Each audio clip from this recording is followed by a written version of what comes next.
Hello, you are listening to the Natural Healing Show for UK Health Radio.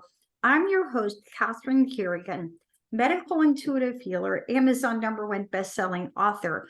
You can find out more about me and my work at catherinecarrigan.com and unlimitedenergynow.com. While you're there, definitely sign up for my newsletter so you can learn even more about how you can heal yourself naturally. Now, our guest today is Christopher Paul Jones. Christopher Paul Jones is the author of a new book, Face Your Fears, 7 Steps to Conquering Phobias and Anxiety. You can find out more about Christopher Paul Jones and his wonderful work at his website, ChristopherPaulJones.com. Welcome, Christopher Paul Jones. Thanks for having me. So, Christopher Paul Jones, your new book talks about phobias and anxiety.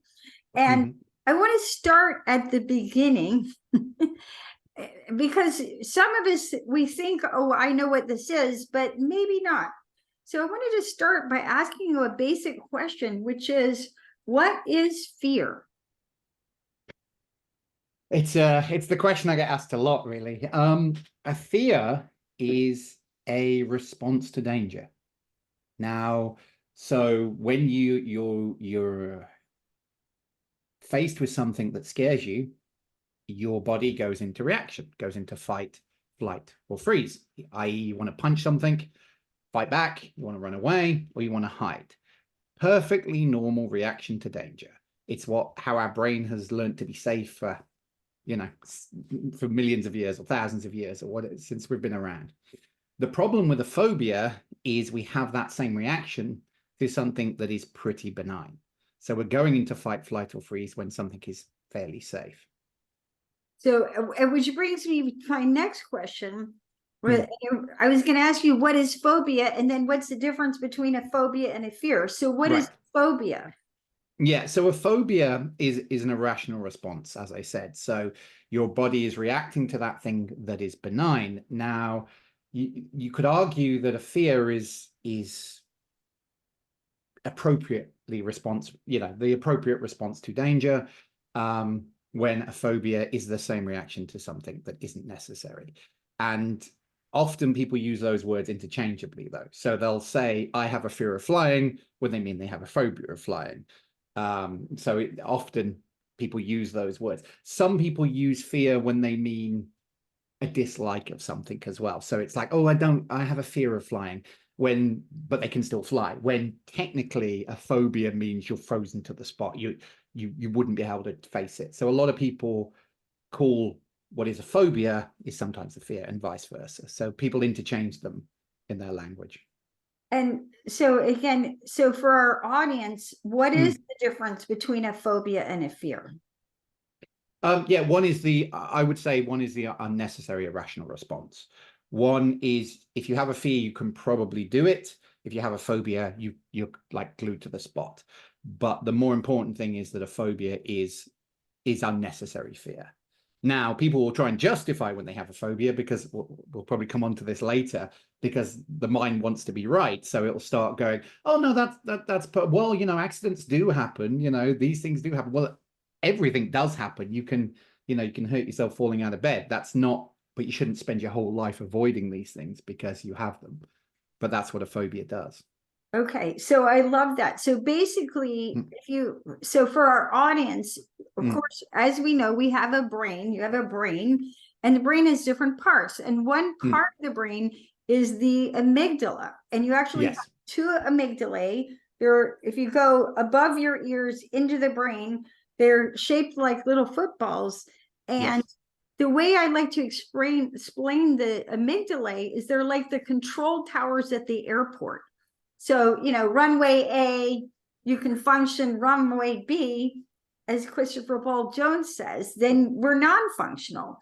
Yes. And in my work as a medical intuitive healer, I have long lists of fears. And reading over the list is actually pretty hilarious. Like, one of the fears on my list is the fear of England. Fear of what, sorry? Of England. A fear of England? Yes, it's like... tell us about that then. Exactly, I know, but who knows why that's on that list, but Yeah. right, but that's what you're saying, is that some of our phobias can be irrational, right? Mm-hmm. Now, well, a phobia will be. If it's technically a phobia, it's an irrational. It's a disproportionate response to the danger, basically. So yeah. right, versus like fear of death, fear of heights. Yes. Right. Yeah. And but even then, there's an argument to be said: is the fear actually keeping you safe? And we this is the we come on to this when I talk about the 7 steps, but the often the secondary gain, the need that the behavior is trying to meet, and it's like, okay, I have a fear of heights. Well, what's that about? Well, falling would be bad. Sure, is being paralyzed by fear actually helping you deal with that though? And yeah, I can talk about more about that later. But yeah, a lot of phobias seem silly or irrational, and the big thing I would say, and I talk about in the book, is most people have a fear of something though. And the one person, the person who loves to be center of attention and wants to be a rock star versus the person who can't stand on stage without being terrified, the person who loves flying, the person who's terrified, the person, and so for person who loves dogs, someone who thinks they're basically wolves and they're, wild animals. It's the same thing. It's the meaning we give it. And that's to do with as you say, it's to do with our past experiences that in turn influence our neurological responses, including the amygdala and, our automatic reactions. Great. And I love what you just said. It's the meaning that we give it, right? Yes. Now, what is anxiety? So, because all of this is related. So we're Yes. talking about fear, we're talking about phobia, and because your book talks about conquering phobias and anxiety. So Yes. what exactly is anxiety? So generally, a lot of people who have general anxiety will often have a lot of phobias. The distinction, though, is that phobia tends to be very context specific. And what that means is, so I'm sure in your work, Pavlov's dog, this kind of thing. So Pavlov, early days of psychology, ring a bell or tuning fork, feed a dog, ring a bell, feed a dog. Eventually, the dog salivates like it's about to be fed. Human beings do the exact same thing. You kiss the love of your life, you hear a piece of music on the radio, you could hear that tune 2, 3, 10 years later, back there feeling those feelings. Piece of music's playing, love of your life is breaking up with you. You could hear that tune 10 years later, be back there crying. So taste, smells, sights trigger us all the time. Now, what's happened with a phobia, some point in your past, your brain has gone, this thing equals danger. And so you're living your life. One day something scary happens. So, you get chased by a dog. And then in that moment, your brain goes, dogs are scary. And then, as I say, you're then firing off that fight, flight, or freeze every time. So a phobia tends to be very specific, when anxiety tends to be a prolonged feeling of not being safe. So based on your past, it will be you moved around a lot, got bullied at school, had high stress at work or something like that. Your parents were fighting all the time, some long period of time where you didn't feel safe or protected. And so you look to your left and there's no one seemingly to support you. You look to your right, there's no one there. And then that reaction becomes overclocked. So you start seeing anything outside your comfort zone as potential danger. And so while they're similar, the one way anxiety tends to show up more is what you call fear of the fear, or anticipatory anxiety. And that's, while it's based on the past, you're actually projecting it into the future. You're imagining the worst case scenario that hasn't even happened yet, and then releasing all the adrenaline and all the emotions like it just happened. And so, yeah, so the big difference is anxiety tends to be a much more general feeling of not being safe rather than a very specific context. Although, as I said, you probably will have a lot of phobias if you're anxious as well. So it's a bit more complicated, that's all. Great explanation. So Christopher Paul Jones, author of Face Your Fears.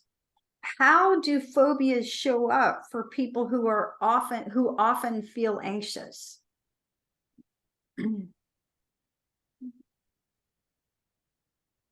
Well, I mean, they show up in many ways. They can, like I say, they can be, some people might not even know someone's fearful. They don't necessarily show it with their face, but it's on inside. Some people are an open book. So everyone responds differently, like I say, and you know, we're talking about the amygdala response and the fight, flight, or freeze. The big thing I'll say about that is when people are anxious, people assume that anxiety is this curl up in a ball, oh no, the world's a scary place. Someone who's angry all the time and really irritable and constantly annoyed, they are also quite likely to be highly anxious. It's just that their go-to fear response is fight as opposed from freeze or flee. So now, so someone who tends to be angry is basically trying to protect themselves.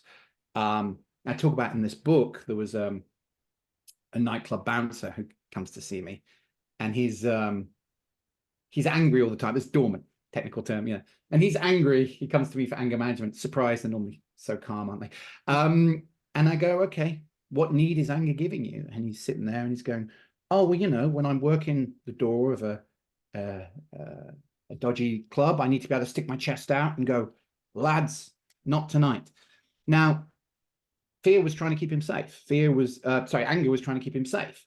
Now, it's not a good thing. It's not a bad thing. And that's true with most emotions. It's just the context. His brain was trying to use that context in everything. So he went to anger all the time. So yeah, I'm not saying that you should go up to someone who's highly angry and go, oh, do you want a hug? But know that it's still a fear response. So it can show up many different ways for many different people. And the other thing I often talk about is in relationships, this is common. If someone has a go-to fear response that is freeze, say, and the other person tends to go to fight, what will tend to happen is if there's a big, you know, oh, we've got this problem to solve, then the one person might be like deer in the headlights, and the other person will be going, come on, we need to solve it now. Come on. And what happens is that person that's in freeze, their freeze will increase, and the person that's trying to solve it is like, well, why have you not get my back? And they'll get more into their fear response.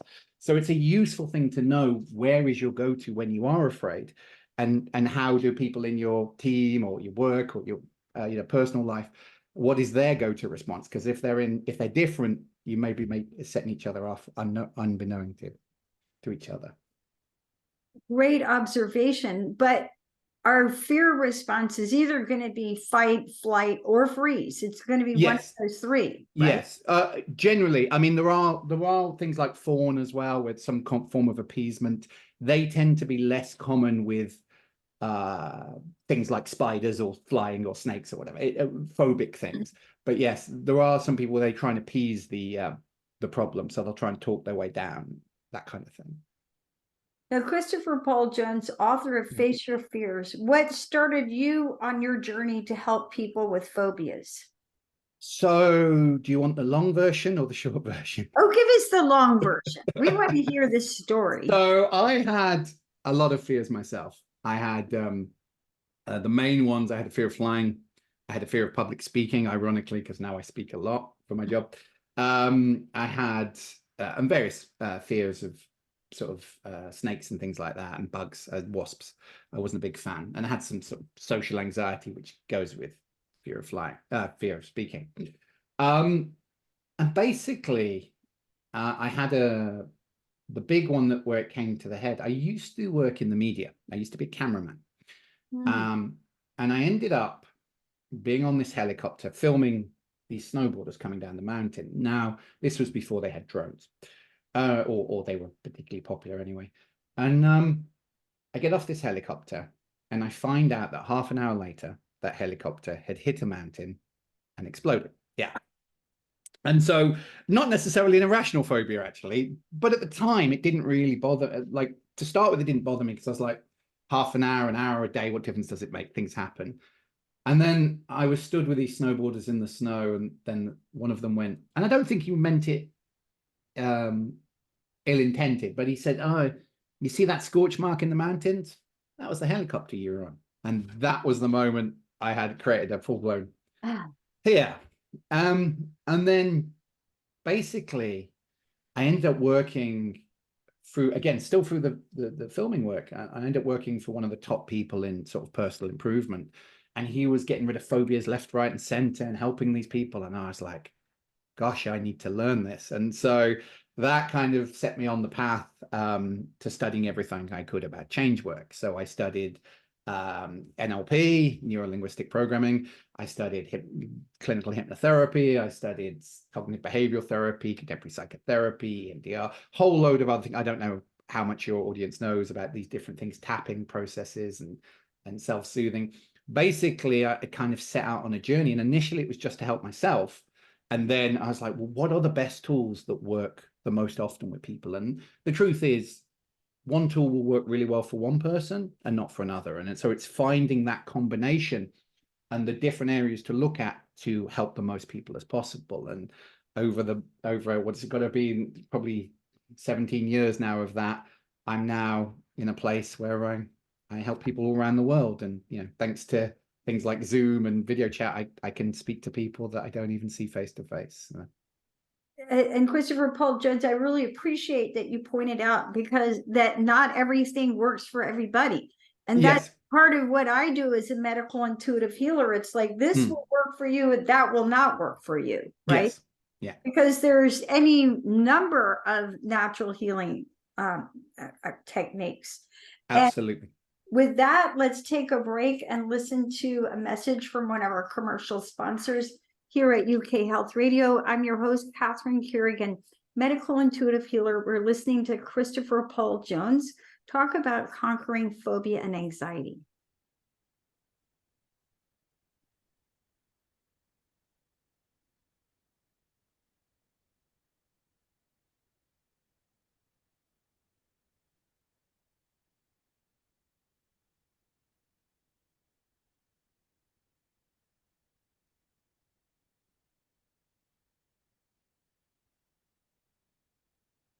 Christopher Paul Jones, your book, Face Your Fears, talks about 7 steps for conquering phobias and anxiety. So what are your 7 steps? Right. So the first step is to get precision on the problem. And this is the big thing, is often people don't even know what they're dealing with. And so 2 people can have the same phobia, but have a completely different root cause. And so the one I often go to, obviously, because it was my experience, is flying. Now, a fear of flying, 2 people meet, they go, I have a fear of flying, go, oh, me too. And that's the end of the conversation. Yet a fear of flying can be a fear of crashing. It can be a fear of heights. It can be a fear of turbulence. It can be a fear of being trapped. It can, there's many, it can be a fear of the fear. What if I panic? What if I get anxious? What if I embarrass myself? So there's many different phobias that can make up a fear of flying. And the problem I found with even very good intervention therapists is that they would tend to go kind of what you were saying before. It's just like, oh, you have a phobia, this technique, without looking at what's going on. So the first step is to really get precision on what exactly the person is afraid of. Now, the big thing here is to delete the why, because why tends to give you excuses, and instead look at the how, the what, the where, and the when. And that tends to give you much more precise information. So finding where this fear first started. You may not know this consciously, but everything that's ever happened to you is in the unconscious. Looking at what you do with your body, because this is the other thing. People think of fear like a cold they catch, like an illness. You're doing something, albeit subconsciously. So you have to have a pattern of thinking, feeling, believing, breathing. And so it's breaking down those strategies, and then it becomes easier to dismantle it. Step 2 is looking at the secondary gain. So this is the benefit for the problem. Now, logically, people would go, there is no benefit. But if it wasn't meeting a benefit subconsciously or unconsciously, you wouldn't be doing it. And so most commonly with phobias, it's your brain's best way to protect you, keep you safe, keep you ready. There's also other things, getting significance or a way to get attention sometimes. Again, none of this is logical, but it's going on behind the scenes. And so we look at ways to change whatever need that subconscious is trying to meet. Then we have step 3 is looking at relaxing the analytical mind. So the problem is a lot of the stuff we try and solve from our head, we actually get stuck because we only have a limit to a certain amount of information. Then we look at breaking down that pattern. So this is where the techniques come in really at step 4, which is where we learn to scramble and deconstruct that pattern, change the conditioning, change those thoughts. And then step 5, we look at actually changing the history. So we go back, find that root cause, and basically find ways to desensitize that. Now, a lot of people come to me and go, I've had a phobia for sort of 20, 30 years. So they think it's going to take 20, 30 years to solve it. But actually, a phobia is a couple of events or one specific event where your brain has learned danger. And what's actually happening is every time you think about that thing, you're reimagine, you're going back to those past negative experiences. So by changing it at its root cause, by finding those first events and doing various sort of self-soothing exercises or scrambling processes, you take out the emotional charge. Then we do what's called reconditioning or anchoring. We change the emotion about how someone feels. And that's quite a simple one. And then the final step is looking at the future. Now, as I say, with anxiety, there's a lot of anticipation. And the key words people will say when they're anxious is they'll work on themselves and go, well, I feel good right now, but what, and my joke line is always, so you're planning on feeling bad later? And it's like, well, I'm not planning on it. Okay, but if you're feeling bad later, you're doing something. And it's the mantra of, well, what if? And yeah, but what if I get anxious? What if this? Yeah. And so there's various techniques to reimagine the future. And a simple way to look at that is, if you're scared of public speaking, very few people are fearful when they imagine the round of applause or people going, well done, that was a great speech, thanks for doing that. They're actually imagining the event before it happens. So by changing your perception to how you see time, it can change how you feel about the future. So great explanation. Thank you for sharing. Now, Christopher Paul Jones, as you know, and we discussed this already, is that different techniques work for different people. Yes. And one common technique in natural healing is the Callahan phobia clearing technique. Right. So in my work as a medical intuitive healer, I've got, an entire manual just directing me to all these different techniques. So the Callahan phobia clearing technique is one technique that we can use to clear phobias. Yes. What are some of the techniques that you like to use to help your clients clear phobias? Well, I tend to use a lot of the ones I've learned. So using time, so what's called timeline processes or time change processes, where you change your perception to how things are stored in life. Scrambling techniques, what's called the rewind process or fast phobia in some schools of therapy. Tapping processes, eye movement processes, and things like EMDR that's become very popular in mainstream therapy now. But there's various ways of using the eyes, bilateral stimulation and self-soothing that take out the emotional charge. And then reconditioning processes, like I say, like anchoring and positive visualization. So those tend to be, if I was to sum all the different schools of therapy and all the ones that are most effective for change work into sort of one bundle, there's lots of techniques within that sphere and lots of variations within it. But yeah, that tends to be some of my favorites. Yes, and the Callahan phobia technique, that is one of many tapping techniques. Okay, it's a type of tapping, yeah. And there are, again, within TFT and EFT, there's so many different processes for changing, and that's one school of therapy, and there's many other ways. What I'm not a big fan of, and any mainstream therapists out there, I do apologize, I'm not a big fan, although I'm trained in it, is the CBT method of exposure.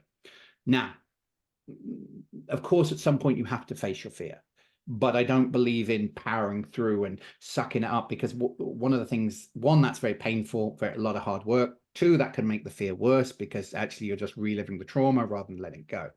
And so I like the techniques that, like the tapping and other things that take out the emotional charge first, then it becomes a lot easier to face your fear. Right. In my work as a medical intuitive healer, I like to use, when I'm dealing with phobia or fears, I like to use techniques that bypass the conscious mind. Absolutely. Yeah. And that's why I have a whole section of it in the book, because we're so used to living in our analytical mind. As I say, our analytical mind asks why all the time. It tends to try and figure things out, but emotions aren't logical. You didn't sit there one day and go, you know what would be great is if I had a fear of XYZ. So you didn't create it logically. So trying to untangle it logically can often just get you stuck. And when you relax the analytical mind, when you get to the subconscious, like you say, whatever technique that is, when you start talking about sort of clinical hypnotherapy, people always get all a bit nervous. because they think it's like magic. Yeah, some forms of hypnotherapy are no different than mindfulness. It's different school. It's just getting out of your head, relaxing the mind so your body can answer, basically, or your subconscious can answer. And there's things in there, there's connections your subconscious has made that your logical mind will never make. And there's things far enough back, like when we look at the root cause, some of these things could be the silliest thing, a conversation you overheard when you were 2 or 3, but they've gone in deep, and then they've affected your whole future. Yes. So you and I both agree that sitting there and talking about your fear, it actually can amplify it, right? Yes. If you're reliving the problem without doing anything to change it, obviously it's good to ask questions to get precision, because you need to know where you're going. But generally, yes, if you're just constantly going into a session talking about everything that's wrong in your life, that's true of a lot of things, going away and then coming back again. Now, there's something to be said for having an impartial voice that can guide you. But if you're not changing the emotion, yeah, you've just given it power. You've just cemented it. Yeah. So again, the techniques that bypass your conscious mind, I feel, are the most, and Christopher Jones and I both feel from decades of experience that they're most effective for conquering phobias and fear, right? Mm-hmm. And the reason I feel that's the case is that our conscious mind almost tends to be hardened, almost cemented. It's like, no, England really is, a scary place. I'm using it as a ridiculous thing, but we tend to reinforce our conscious mind. Yes. And when this is what's called a kind of to my point I was saying. So it's called a generalization. So what's happened is you've had a one-time learning that boats are scary, driving is scary, people from XYZ country aren't pleasant, or people from villages are, and what we do is then our brain doesn't want to be wrong, so then it makes, everyone from England is this way, or everyone from America is whatever, and this can get controversial. So I think the line is, imagine a space alien and you had a bad experience, then you're going to think all space aliens are bad. That's a non-controversial way of saying it. But yeah, I've had people exactly like that. You go on holiday and someone's really friendly and nice, you go, oh yeah, I should go there, or vice versa. Someone's mean, you take that interpretation. And this is what we're doing with our fears. All flights are going to be bumpy, if I go in the water, I'm going to drown, whatever it might be. All dogs are going to chase me, this kind of thing.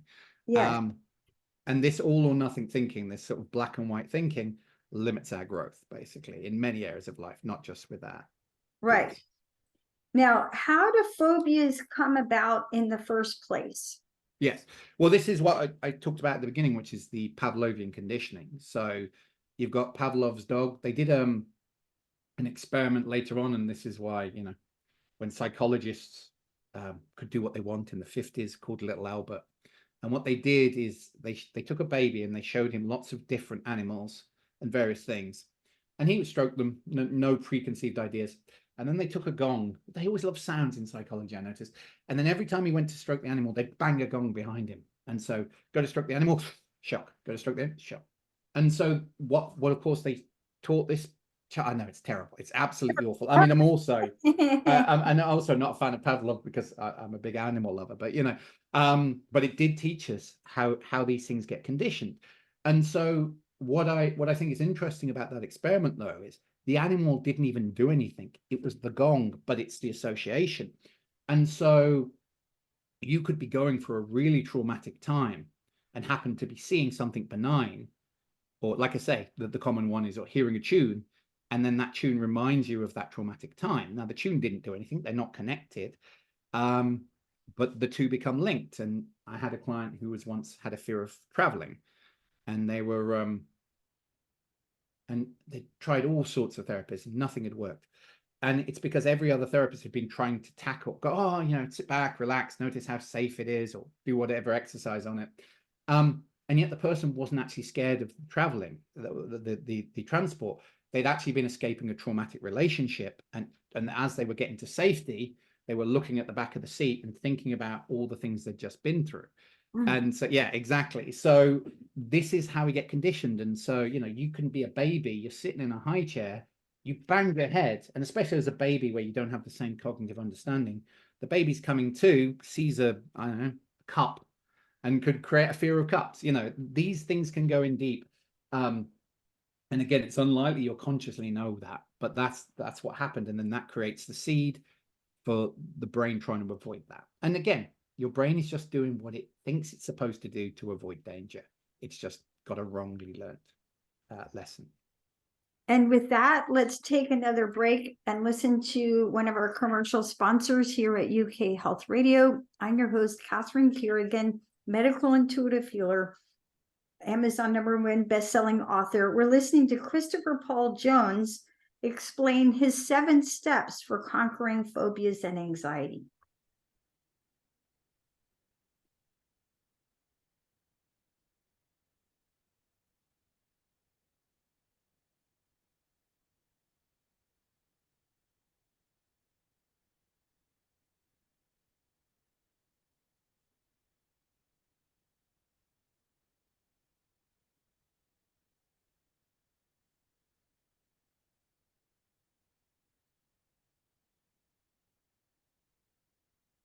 So Christopher Paul Jones. So I'm going to tell a story and then ask a question.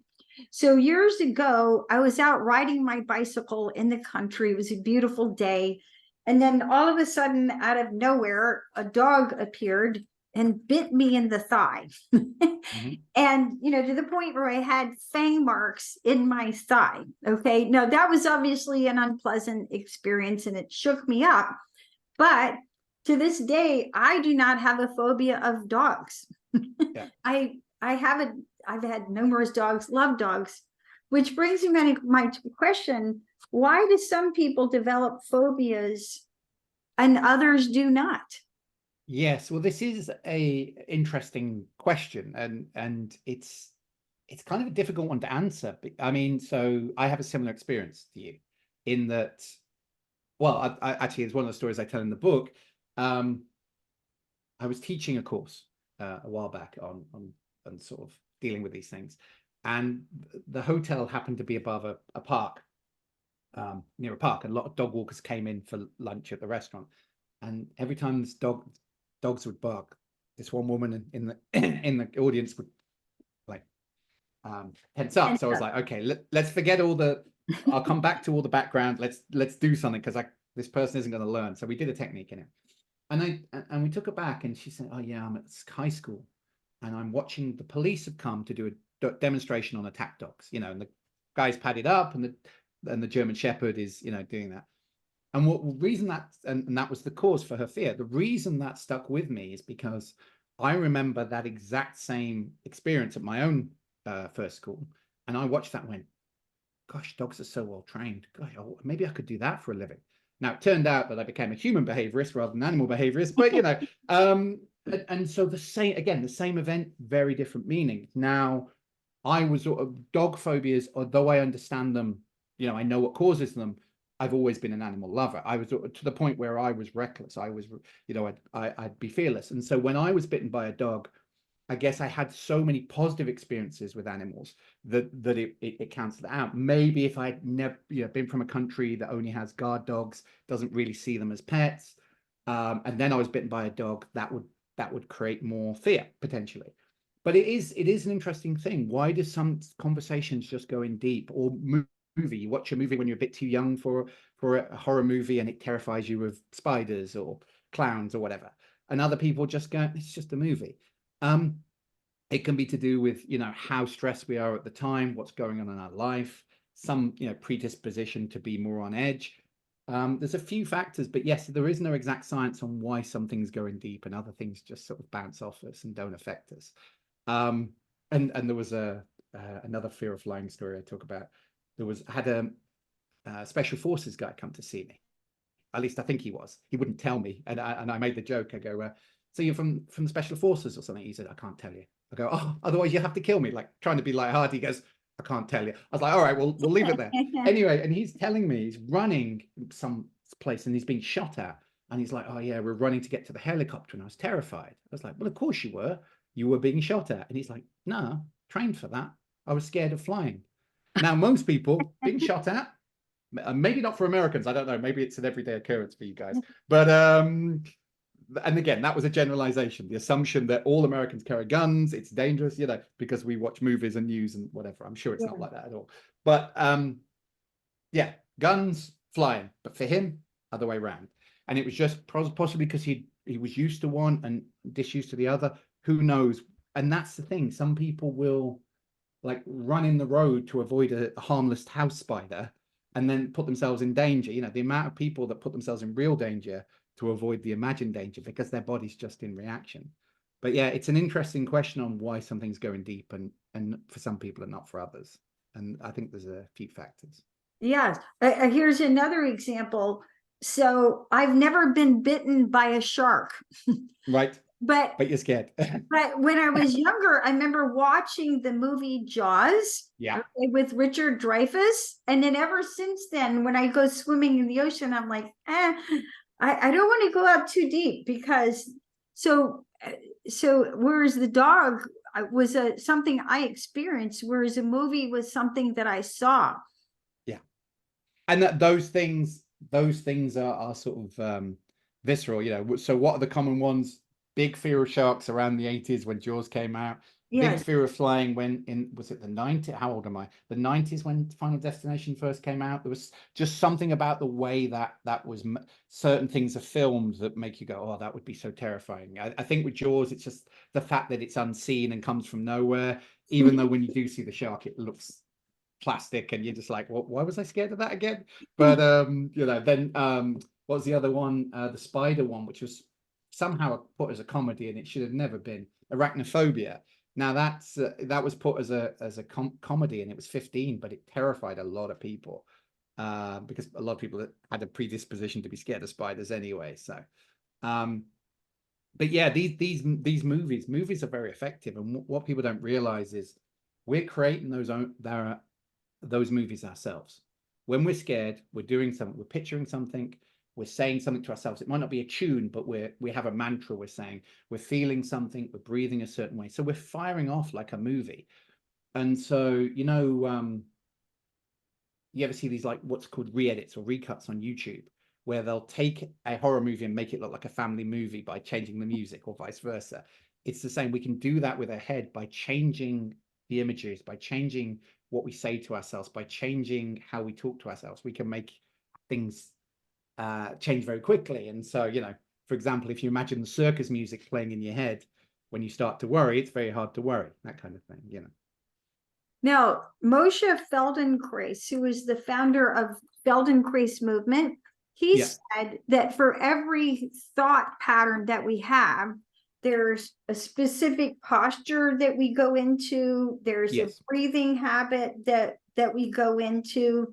So, for example, when people are depressed, they tend to go into a slump and stop breathing. So, how can changing our physical body and our breathing patterns help us release fear and anxiety? Well, yeah, the body follows the mind and the mind follows the body. And so, yes, if you're changing your posture, if you're changing your breathing, you're changing the signals basically. And so sometimes I use as demonstration the reverse. I get someone just to sit forward in the seat and grip the seat. And if they were calm before, their brain, they'll start to feel tense. And then what happens is the brain starts looking for reasons to be tense. And the truth is in reverse. If you convince your body you're relaxed, if you sit back and, you know, open your posture, then even if you didn't feel relaxed, your mind will start going, oh, maybe I can relax. So one of the things that you can often do is if you're feeling stressed or anxious, is just to stick your head right back and put a giant smile on your face. And then it's very hard to feel anxious, you know. And without moving a muscle, it's impossible actually. So it's a very quick thing to do. Now, breathing, they've done lots of studies on that at Harvard and places like that, and they've found it's to do with activating the parasympathetic nervous system. Basically, when you breathe deeply, you access certain parts. I'm quite a big fan of either stomach breathing, where you actually breathe in your whole stomach, or what's called heart breathing, which is from a HeartMath Institute, where you basically visualize the oxygen coming into your heart, and that creates sort of balance with your amygdala system and your heart, because they've found that there's awareness centers in your gut, and your heart, which they never knew before, but there's neurons there as well. So by certain breathing, you can sort of access those things. Great information. Now, one of my 10 books is called The Little Book of Breath Work. During the pandemic, I gave it away for free to people in 17 different countries. And it has a little 8-minute technique called 8 minutes to inner peace. And what I find when I work with my clients with anxiety, it will cut anxiety in half in 8 minutes. And if anyone is listening, if you go to YouTube and look me up, Catherine Carrigan, and then look up 8 minutes to inner peace, those videos are free on YouTube. And I love what you said about belly breathing, because I'm always explaining to my yoga students the simplest way to tell whether or not you're stressed in any moment is by whether you're breathing into your belly. Yes. Yes. So Christopher Paul, and we don't breathe enough. We don't breathe enough as people. You know, we think we're breathing. We don't. Well, we're not. When we're just up here, we're not centering ourselves. Yes, we're not centering ourselves. So Christopher Paul Jones, as you know, many people in our society today just walk around in a pretty much constant state of phobia and anxiety, right? What physical health problems? Here we are at the Natural Healing Show for UK Health Radio, and you work with people with phobias and anxieties. What physical health problems do you think are most commonly associated with phobias and anxiety? So, I mean, obviously heart problems is the obvious one, you know, things like that. Gut problems, things like, you know, IBS, irritable bowel syndrome, and they're going to Crohn's, things like that can often be affected by constantly holding that tension in your gut. Basically, you're constantly on stress. I mean, I would say a lot of things affect, being anxious all the time. Basically, your body is being ready to fight or run away, which was fine if you're in battle. It wasn't designed. Our bodies were never designed to be constantly on guard, and unfortunately, I say this to people. On the one hand, we have Amazon, we have YouTube, we have shows like this. We have so many resources that our parents probably never even had. That, you know, working on yourself was not something you did unless you were, you know, you had real problems. It wasn't improving yourself was not something existing. But then in the same vein, we have constant connectivity, and that things that's putting us on high alert all the time, and our body never gets to rest. So, I mean, sleep problems as well, things like that, you know, people never really switching off truly. So yeah, there's a lot of gut health and physical problems that come up, not just emotional, but, you know, the emotional thing as well, the lack of freedom that fear gives people. You know, they think their subconscious thinks they're protecting them, the secondary gain, but actually they're just keeping themselves stuck. And so they're not living their life to the fullest. They're not getting to experience the joy. So all these things can be have effects. And a lot of people, when they come to me, that's the other point, when they come to me with a phobia, they just think, oh, it's this one thing. They don't realize that there might be all these things in their life they're not doing because of fear. Yeah, health-wise, that's limiting them, life choices, relationships, these kind of things. So it's not really about dealing with your phobia. It's about being free emotionally, free physically. You know? I love that you say that. And you know, because if you think about the world that we live in, and right now we're on the Natural Healing Show for UK Health Radio, and in the UK and in the US, we live in a free society. But there's other cultures around the world that are living in a state of war, or different cultures, different governments. How does letting go of fear and phobia inside on the mental level contribute to our sense of freedom? Well, yeah, because when someone's come to me and said, you know, oh, I really love other people's company, I'll go, great. But if they're saying I really love other people's company because I can't be alone because my thoughts kick in, then that's a place of a choice from fear. Or vice versa. Oh, I love my own company. Great. oh, but no, I can't be around other people because I might get judged. Like the same event, but when something is tinged with fear, it just stops us making choices. And I think people are confusing, certainly phobia, that they're thinking that, oh, but then I'll do something reckless. And letting go of phobias doesn't mean you're suddenly going to be reckless. In fact, it means you'll be able to distinguish between real danger and imagined danger. So the more you can dial down that reactive response, the more you can go, actually, this is real danger. I need to avoid this, as opposed from, actually, this is in my head. And things like social phobias, how many opportunities do we miss out on by not seeing people, by not talking to people? And it's the one phobia where there is no real danger. So you could, like flying, you could argue, okay, doesn't happen, statistically safer to fly than be in your own bed, but if an accident happens, it could be bad.